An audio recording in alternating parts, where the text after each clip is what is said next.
Ok, eu escolhi para encerrar essa conferência o seguinte título: uma palavra de esperança, tanto para você, conselheiro, quanto para os seus aconselhados, para com as pessoas que te buscam no momento de aflição, de confusão. Por incrível que pareça, o ser humano, ele consegue sobreviver até 6 minutos sem ar, até 10 dias sem água, até 70 dias sem comida. Mas é impossível para o ser humano viver sem esperança, viver sem esperança. Uma professora substituta foi escalada para dar aulas de reforço a alunos enfermos, adoentados. E ela recebeu essa incumbência de dar aula para esse menino que estava no hospital. Chegando lá, ela descobriu que o menino estava no setor de crianças queimadas. Menino de 11 anos, todo queimado. Quando ela viu o menino, ela ficou muito assustada, mas disfarçou a sua assombração diante da situação do menino e ela deu a sua aula com muito amor. 2 dias depois, voltando, a enfermeira que cuidava do menino disse à professora: "O que foi que você fez? Esse menino estava morrendo, mas depois da sua aula, da sua ministração, ele passou a reagir, a lutar, a viver." E a professora falou: "Eu não fiz nada, eu apenas dei minha aula." Mas anos mais tarde, o garoto explicou: "Sabe, eu achava que eu ia morrer, mas quando eu vi que a escola mandou uma professora para me dar aulas, para que eu não pudesse continuar acompanhando quando voltar, eu percebi então que eu tinha esperança. Se eles mandaram a professora é porque eu tinha chances de sobreviver. Então, eu lutei pela vida." Pastores, conselheiros, vocês foram escolhidos por Deus para socorrer, para orientar, para ajudar pessoas que por causa de pecado de outros contra eles, ou por causa dos seus próprios pecados, encontram-se desorientadas, carentes, angustiadas, encontram-se aprisionadas em circunstâncias horríveis. Vocês são chamados por Deus para dar esperança, para aconselhar, para orientar, para abençoar pessoas adoentadas, chegando próximos das portas da morte, pessoas que foram surpreendidas e açoitadas por problemas inesperados. Vocês têm que aconselhar pessoas que já tentaram de tudo e já perderam a esperança. E a primeira coisa que eu aprendi em curso de aconselhamento, nos anos de Dr. J. Adams, a primeira coisa que que aprendemos com ele, é que nós, ouvindo a pessoa, precisamos, no primeiro momento, conferir para a pessoa esperança. Dar à pessoa que vem a nós uma palavra de esperança que não seja ilusória, que não seja enganosa, mas bíblica. Sem minimizar a seriedade do seu pecado, das consequências do seu pecado ou do pecado que o atinge, você precisa dizer para aquela pessoa: ainda há esperança para você. A sua situação é seríssima, humanamente talvez impossível, mas ainda há esperança para você. Não desista, meu irmão, não desista, amigo. Na misericórdia de Deus, você ainda tem uma chance. Na misericórdia de Deus, você ainda tem 1, 2, 3 chances. Agora, pensa bem comigo. O que motiva um mendigo a pedir socorro ou auxílio para um estranho? O que motiva uma mãe a interceder diante de um juiz pelo filho que é culpado? O que motiva um filho pródigo a se arrepender dos seus pecados e voltar ao pai, e confessar os seus pecados e pedir o socorro do pai? O que motiva um pecador a se arrepender dos seus pecados e orar, clamar, suplicar pelo socorro do Senhor? A resposta é misericórdia. Misericórdia, a bênção chamada misericórdia. Por isso, conselheiro, é muito importante que você entenda e que você ensine o seu aconselhado, que você ensine aquele irmão atribulado que está vindo pedindo os seus conselhos, você entenda e ensine que o nosso Deus, além de glorioso, além de soberano, além de perfeito, todo-poderoso, o nosso Deus, além de autossuficiente, além de santo, puro, justo, além de fogo consumidor, o nosso Deus também é o Deus de toda misericórdia. É o Deus de toda misericórdia. É o Deus que socorre o contrito, o arrependido, o aflito, o derrotado. É o Deus que ajuda aqueles que não têm como se ajudar a si mesmos. Conselheiro, você não pode dizer, nem passar para os seus aconselhados, você não pode dizer que a situação dele ou que a pessoa dele não tem mais solução, não tem mais esperança. Quando você diz que uma situação ou uma pessoa não tem mais solução, você está batendo a porta na cara de Deus. Por quê? Porque a Bíblia fala que o nosso Deus, ele é rico em perdoar. O nosso Deus tem prazer na misericórdia.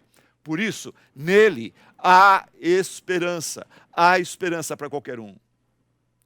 E o Salmo 107, que nós escolhemos para meditar nesta manhã, testemunha exatamente isso, que a misericórdia do Senhor tem alcançado pessoas em situações iguais ou pior do que a do seu aconselhado, do que a sua situação. O Salmo começa dizendo, no versículo 1, deem graças ao Senhor, porque Ele é bom, e a sua misericórdia dura para sempre. Deem graças ao Senhor porque Ele é bom e a sua misericórdia dura para sempre. E aí o salmista, ele gasta 42 versículos relatando vários testemunhos de libertação. Daí ele gasta muitos versículos relatando demonstrações, várias demonstrações da misericórdia de Deus em casos aparentemente impossíveis. E daí ele encerra o salmo no versículo 43 dizendo: reflitam nisto os sábios e considerem as misericórdias do Senhor. E nós vamos então refletir sobre as misericórdias do Senhor. E eu espero que através dessa mensagem Deus fale ao seu coração e você guarde tudo isso, guarde o Salmo 107 no seu coração, para quando você for aconselhar a pessoa pela primeira vez, você passe para ela o Salmo 107, ou a mensagem principal do Salmo, e assim confira a pessoa atribulada que vem a você esperança. Vamos refletir, vamos fortalecer a nossa esperança na misericórdia do Senhor. O Salmo começa no versículo 4 e 5, falando de um viajante que está perdido no deserto. Versículo 4 e 5 fala: perambularam pelo deserto, por terras áridas, sem encontrar cidade habitada. Quanto mais viajavam pelo deserto, mais deserto encontravam. Nada de vilarejo, nada de cidade, nada de oásis. Estavam famintos e sedentos, sua vida ia se esvaindo. Aí versículo 6, veja a oração. Fala na sua aflição. Não é na prosperidade, não é na alegria, mas é na tristeza, é na aflição. Naquela noite que a gente não consegue dormir, na sua aflição, clamaram ao Senhor. Não deram ofertas, não fizeram curso de justificação e autojustificação, eles clamaram ao Senhor como mendigos. E veja a salvação providenciada por Deus. Versículo 6 fala: e Ele, o Senhor, os livrou da tribulação em que se encontravam e os conduziu por caminho seguro a uma cidade habitada. E daí veja o dever que o salmista diz que essas pessoas libertas pelo Senhor, socorridas pelo Senhor, têm diante do Senhor. Veja o seu dever, versículo 8 e 9.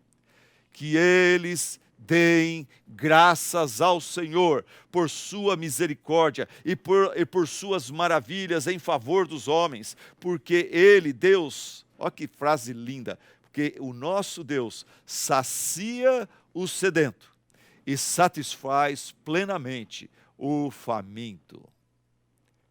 As cortinas se fecham e daí elas se abrem outra vez e vamos para a próxima cena. Agora a cena é do o encarcerado, pessoas encarceradas. Veja o pecado e as consequências do pecado na vida dessas pessoas. O texto fala assim, versículo 10. Assentaram-se nas trevas e na sombra mortal, aflitos, acorrentados. Por quê? Por que eles estão aflitos, acorrentados, aprisionados nas trevas? Não foi porque estavam sendo perseguidos por causa da justiça, não é porque queriam viver uma vida santa, mas é porque eles tinham se rebelado contra as palavras de Deus, porque eles tinham desprezado os desígnios do Altíssimo. Por isso, ele, o Altíssimo mesmo, os sujeitou a trabalhos pesados. Eles tropeçaram e não houve quem os ajudasse. Essa é a história de muitos de nós, seres humanos, pecadores. A gente despreza a palavra de Deus a fim de poder ter liberdade para curtir o pecado. Mas em vez de curtir o pecado e a liberdade, a gente acaba encontrando aflição e aprisionamento. Em outras palavras, a Bíblia deixa muito claro e a nossa experiência confirma: nós somos livres para pecar, mas não somos livres para escapar das consequências do pecado. Gálatas 6, 7 e 8 fala sobre isso. Com Deus não se brinca. No universo de Deus, quem quiser decidir viver da sua própria maneira, não vai se dar bem não, porque o universo é do Senhor, e Ele administra muito bem o seu universo. Se você quiser viver da sua maneira, crie o seu próprio universo, e vai fazer o que você quiser lá. Mas enquanto você vive no universo de Deus, é melhor você se conformar às suas leis, se conformar aos seus desígnios. Mas essas pessoas, voltando aos encarcerados, eles estão lá na sombra mortal, nas trevas, aflitos, acorrentados. E lá finalmente cai a ficha da humildade, do quebrantamento. E veja a sua oração, versículo 13. Na sua aflição, clamaram ao Senhor. Fizeram um culto de intercessão, um culto de clamor. Clamar. Eles não oraram baixinho, de uma forma comportada, eles clamaram. Começaram a falar em alta voz, clamando com emoção a Deus, de coração. E veja a sua salvação no versículo 13.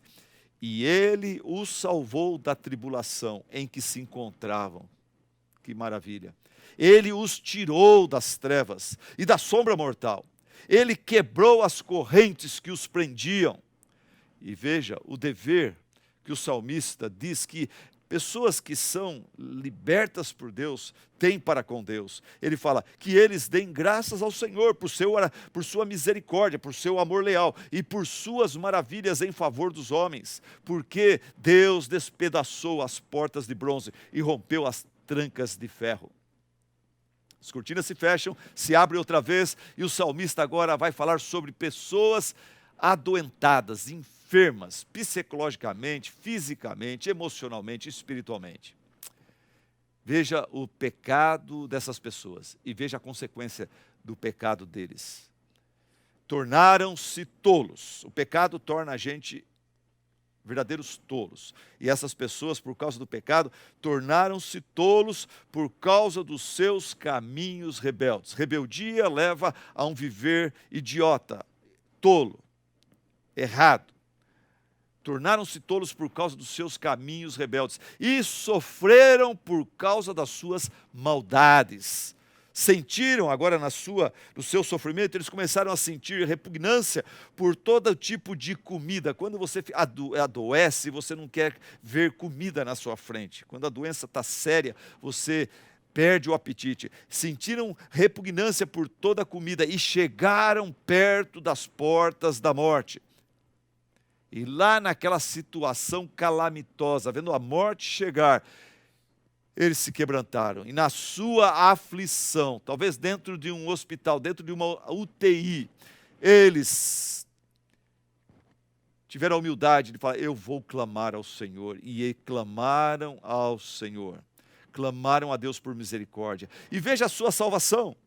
Ele os salvou da tribulação em que se encontravam. Ele enviou a sua palavra e os curou. Deus usa a sua palavra para curar as pessoas. Veja que coisa maravilhosa. Ele enviou a sua palavra e os curou e os livrou da morte.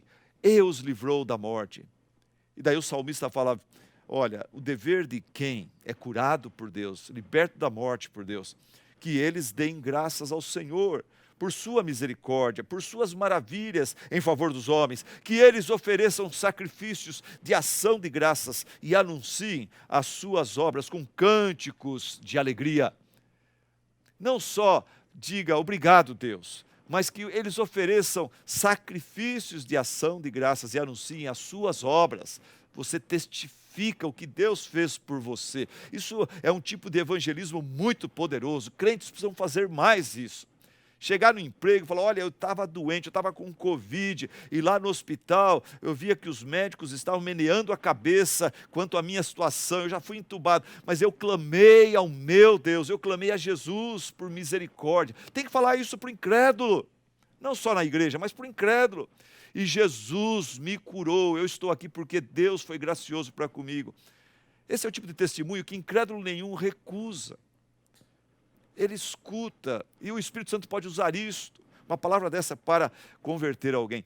Mas as cortinas se fecham, e nós vamos agora para os atormentados em alto mar. As cortinas se abrem, e agora o próximo quadro é um quadro de pessoas atormentadas em alto mar. Veja a situação desesperadora dessas pessoas.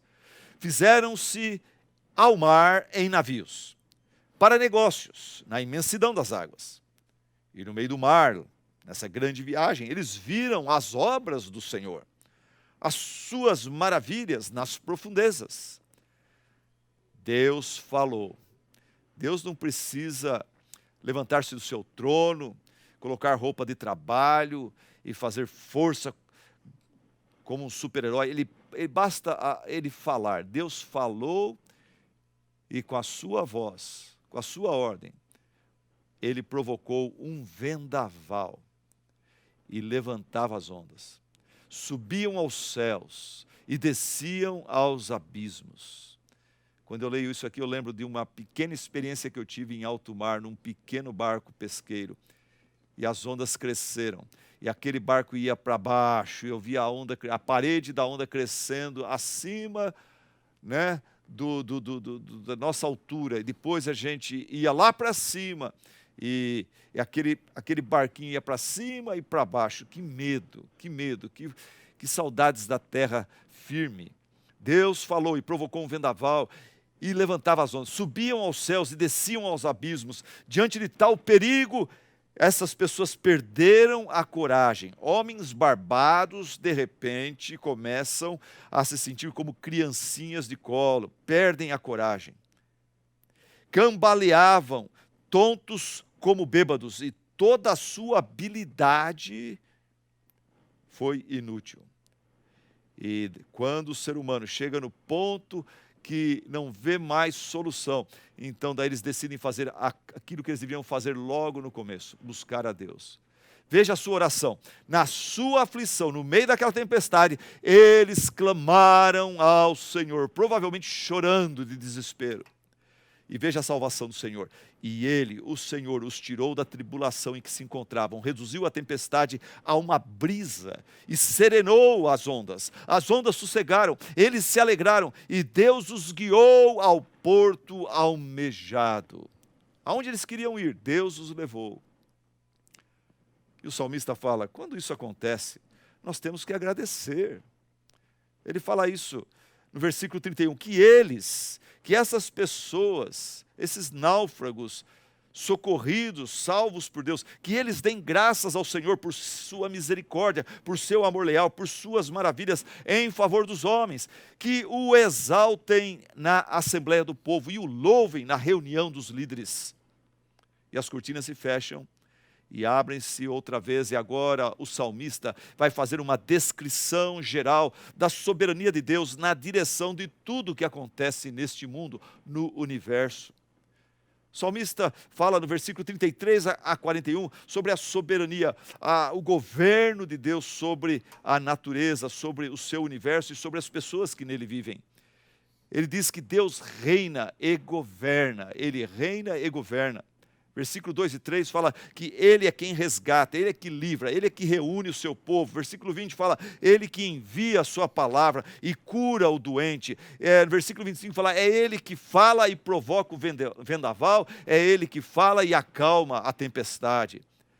D.A. Carson falou assim, o Criador do universo não é um mero espectador do que está acontecendo no universo, mas o Criador do universo é o diretor executivo geral de todas as coisas. Ele atua ativamente e dirigindo e coordenando tudo. A gente pensa que as coisas acontecem por acaso, não existe acaso.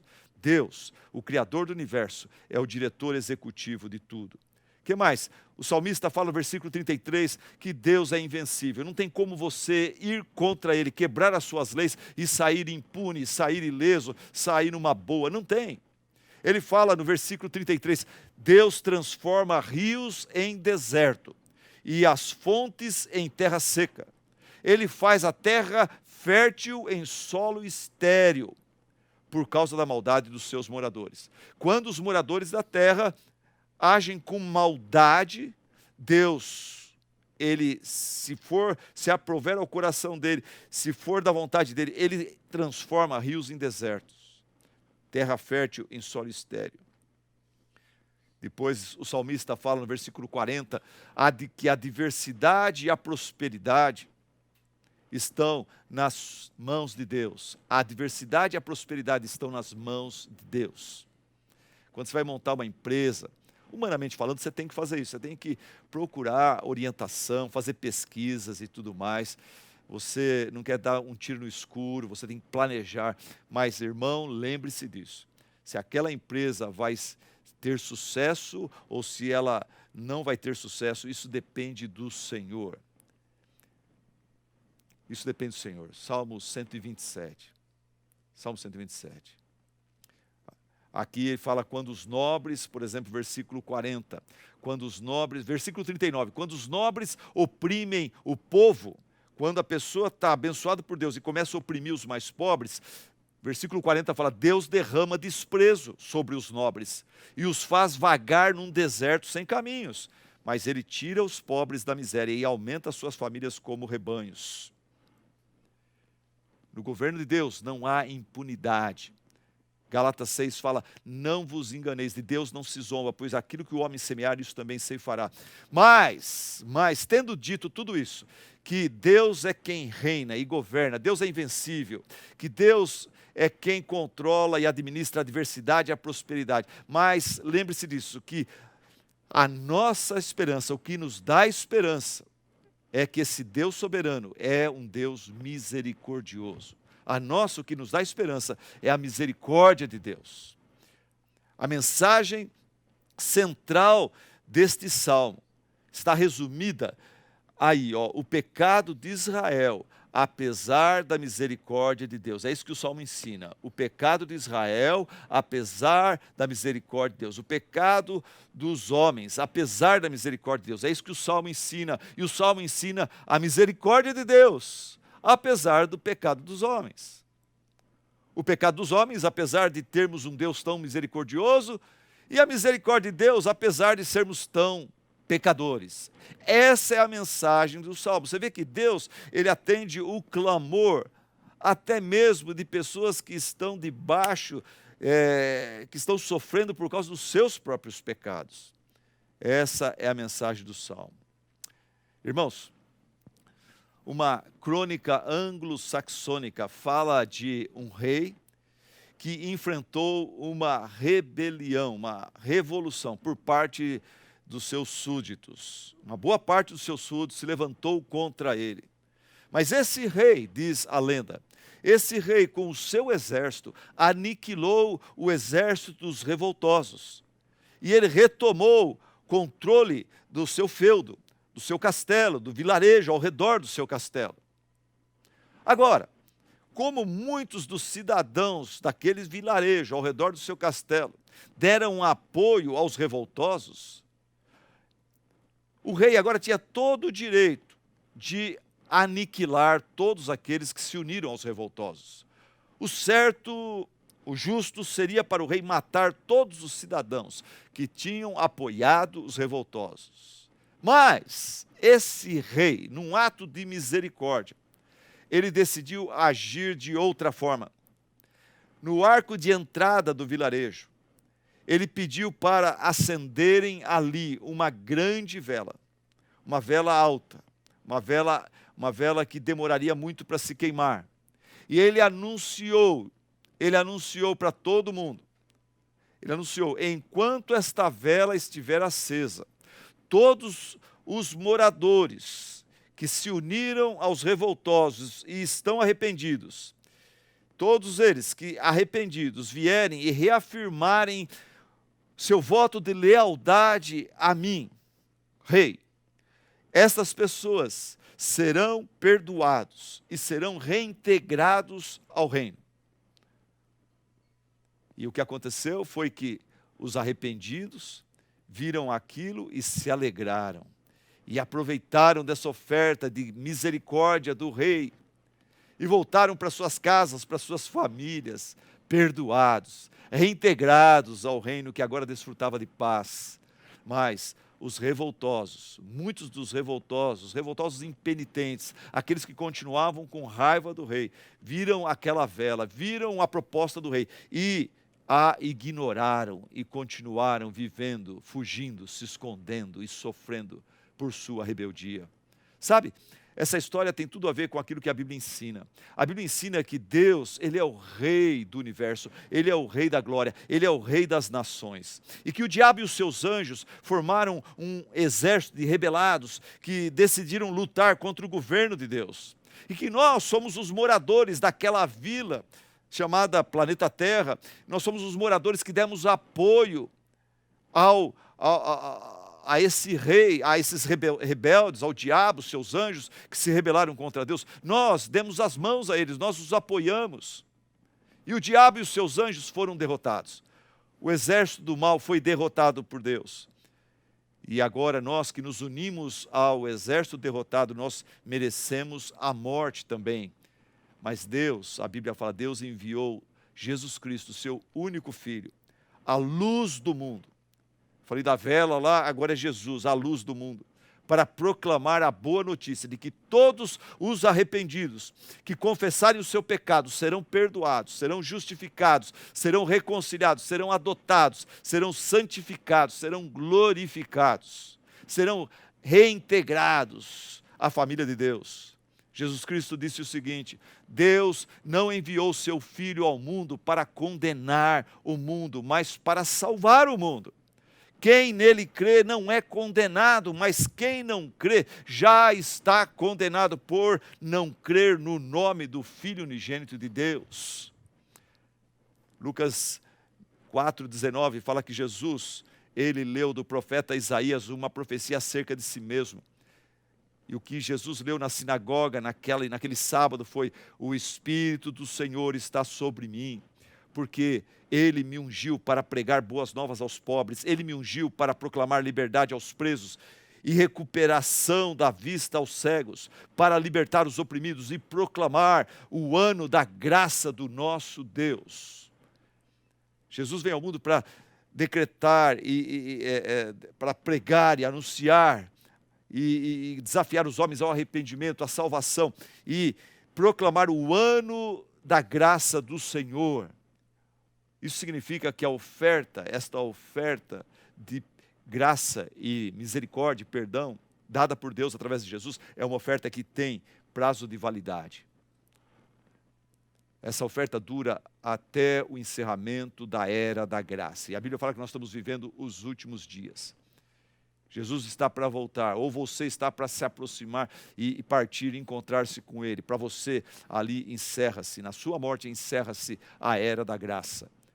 Então, se você não crê em Jesus ainda, se você ainda não confessou, não deixou a sua rebeldia, a sua vida de independência de Deus, essa ilusão de que você está vivendo sem Deus se meter nos seus negócios. Se você não se arrependeu disso ainda, arrependa-se enquanto há tempo. Versículo 43 do Salmo vem a conclusão, e a conclusão vem com um desafio. Ele fala assim no versículo 43, vocês que comigo meditaram em tudo isso, ouviram tudo que eu tenho a dizer sobre as várias demonstrações da misericórdia de Deus a favor dos homens em situações impossíveis, reflitam nisso, considerem isso com carinho, reflitam nisso os sábios e considerem a bondade, a misericórdia do Senhor. É isso que ele fala. E vamos então fazer algumas considerações finais aqui. Primeira, sempre que Deus, o Salmo deixa bem claro, sempre que Deus nos liberta de algum perigo, nós precisamos agradecer, testificar, se alegrar, celebrar. Às vezes nós fazemos churrasco por isso ou por aquilo, para assistir um jogo de futebol. Precisamos fazer churrascos, sabe, para louvar a Deus, e reunir os amigos e falar, eu quero com vocês celebrar, festejar hoje, porque minha filha estava doente e ela foi curada por Deus. Nós clamamos, vocês nos ajudaram em oração, o Senhor nos atendeu, porque meu casamento estava passando por uma crise e o Senhor nos ajudou, o Senhor nos reconciliou. Estamos aqui para celebrar a resposta desta oração, daquela oração, desse livramento, daquele livramento. E nos cultos também, fazemos cultos de oração. Eu começo todos os cultos de oração na minha igreja, eu começo pedindo que as pessoas, depois de um cântico, uma oração, eu peço que as pessoas compartilhem uma vitória, uma resposta de oração. E eu incentivo as pessoas a lembrar o que mais te alegrou nesse dia, o que mais te alegrou no dia de ontem, na última semana.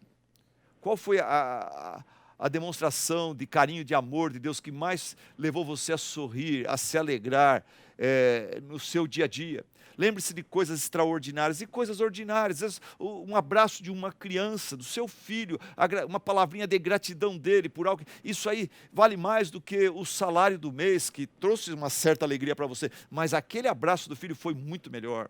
Te trouxe uma lágrima nos olhos. Então eu incentivo os membros da minha igreja a começar o culto não pedindo, não focando na sua necessidade imediata, mas agradecendo. Eu desafio as pessoas a chacoalhar o seu velho coração ingrato e a pensar de forma agradecida. E nos alegrarmos no Senhor. E começar o culto com louvor, com gratidão, com alegria. Enaltecendo o nome daquele que é justo, que é bom, que é misericordioso. Bom, sempre que Deus o liberta de algum perigo, você precisa agradecer. Versículo 31 fala, que eles deem graças ao Senhor, por sua misericórdia, por suas maravilhas em favor dos homens, que eles o exaltem a Deus na Assembleia do Povo, o louvem na reunião dos líderes. Versículo 22 fala, que eles ofereçam sacrifícios de ação de graças e anunciem as suas obras com cânticos de alegria. Irmãos, diante do perdão do Deus, diante do livramento do Senhor, a gratidão e o louvor se tornam uma necessidade moral e espiritual. É imoral você ser abençoado por Deus, você ser visitado por Deus, liberto por Ele e não agradecê-lo, não louvá-lo. Isso é imoral, isso é pecaminoso. Por quê? Porque ingratidão é um sinal de desprezo e esquecimento daquele que é digno do nosso amor, nossa adoração, nossa gratidão. Geralmente, a ingratidão de um filho, de um crente, conduz a pessoa de volta ao pecado. Ingratidão conduz a gente de volta ao pecado. A recorrência do erro, da escravidão. A pessoa que não reconhece que Deus o libertou de uma situação pecaminosa, das consequências dos seus pecados, ele vai acabar pecando outra vez. E quando você é agradecido, você está sempre relembrando, olha, fiz besteira, não quero fazer outra vez. Deus foi misericordioso comigo. Eu devo a Ele a minha obediência, a minha alegria, o meu louvor, a minha correção de rumo. O que mais? O Salmo fala, viva a luz da soberania de Deus. O Salmo fala, seja agradecido. Depois o Salmo fala, viva a luz da soberania de Deus.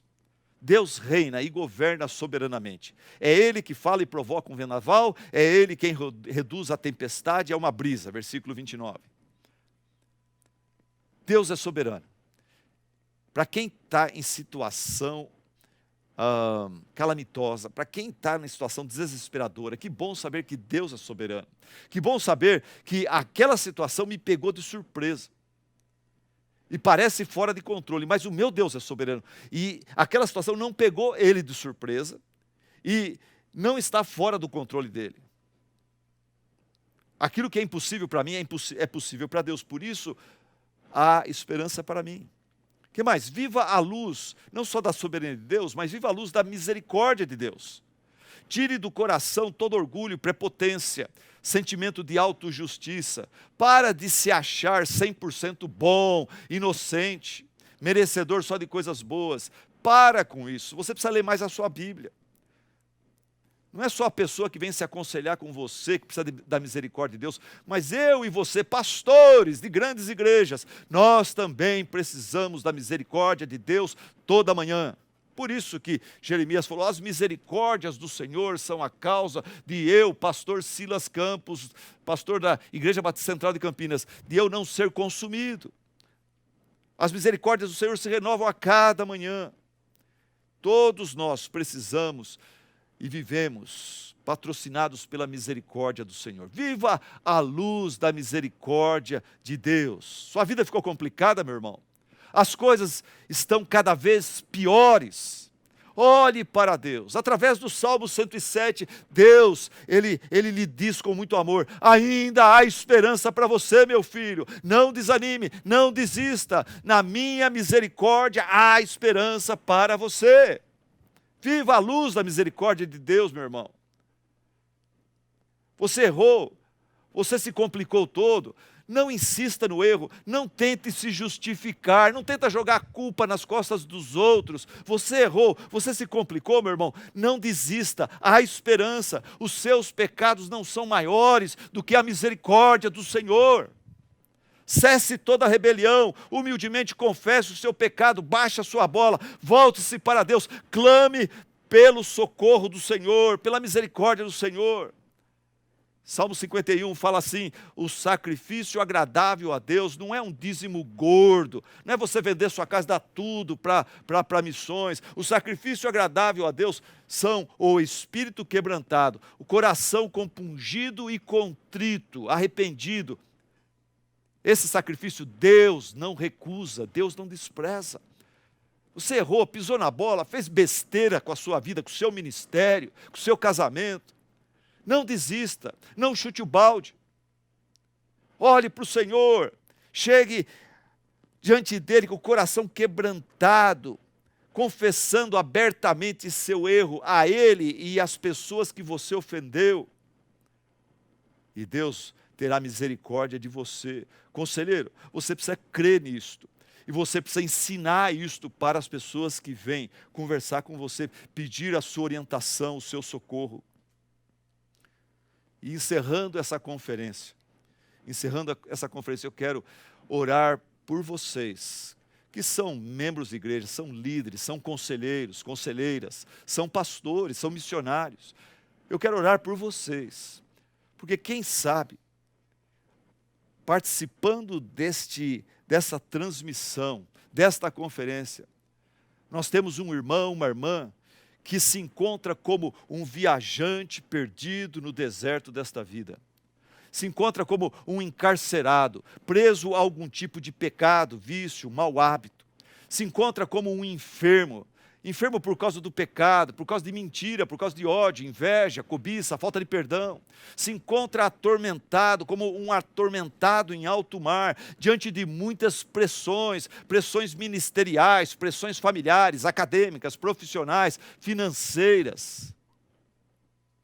Irmão, nós vamos orar por você, porque ainda há esperança para você. Não desanime, não desista. Na misericórdia de Deus, ainda você tem uma chance. Na graça dele ainda há perdão. No seu amor, na sua compaixão, ainda há esperança. Então vamos orar, vamos orar. Abaixe a sua cabeça, feche seus olhos. Querido e amado Deus, Eu não sei com quem eu estou falando, Senhor. Tem centenas de pessoas, Pai, que estão me ouvindo, me acompanhando agora. Mas, Senhor, o Senhor conhece o coração, a vida e a situação de cada um. Obrigado pelos irmãos e irmãs, Pai, que nesta transmissão, Senhor, e se encontram desfrutando de paz, se encontram desfrutando do Teu shalom, da Tua bênção, Senhor. Louvado seja o Teu nome pela vida deles. Senhor Deus, agora queremos clamar por todos aqueles, Pai, que se encontram em situação, Senhor, situação difícil, situação, Pai, problemática, se encontram, Senhor, atormentados, se encontram, Senhor, sobrecarregados. Querido Deus, acabamos de falar sobre Tua misericórdia, Senhor, acabamos de falar sobre a Tua graça, Senhor, salvífica, a Tua graça, Senhor, que busca e restaura e liberta pessoas que erraram e que fizeram o que não deveriam ter feito e se encontram, Senhor, aprisionados, se encontram, Senhor, perdidos, se encontram adoentados. Querido Deus, tem misericórdia desse irmão, dessa irmã, Senhor. Socorre a visita, Senhor. Abençoa, liberta. Senhor, abre uma porta, um meio de escape para ele ou para ela, Senhor. E dá a eles, Pai, em breve, o privilégio, Senhor, a alegria de estarem testificando do Teu livramento, Senhor, de estarem se alegrando no Senhor, de estarem louvando o Teu nome, Senhor, de estarem conversando com as pessoas fora da igreja e dentro da igreja, testificando e exaltando o Teu nome e lembrando os outros, Pai, de que o Senhor Deus é o Deus de toda misericórdia. O Senhor é rico em misericórdia. O Senhor tem prazer em socorrer aqueles que não podem fazer nada por si mesmos. Querido Deus, nós Te louvamos, nós Te agradecemos por essa conferência, por tudo que foi aprendido, por tudo, Senhor, que foi pregado aqui. Ajuda-nos a guardar todo esse alimento. Ajuda-nos, Pai, a aplicar de forma acertada tudo que aqui foi ensinado. Abençoa os preletores, Pai, que saíram de longe e vieram aqui para ministrar a Tua palavra. Obrigado pela vida deles. Abençoe o ministério de cada um deles. Abençoa cada um que se deu, Senhor, ao trabalho de investir o seu tempo, o seu dinheiro, participando dessa conferência. E, Senhor, se o Senhor nos permitiu essa oportunidade, é porque o Senhor tem para nós um ministério, um propósito de usar tudo isso para a sua glória. E é isso que nós desejamos. Em nome de Jesus, assim Te louvamos e agradecemos. Amém, amém, amém.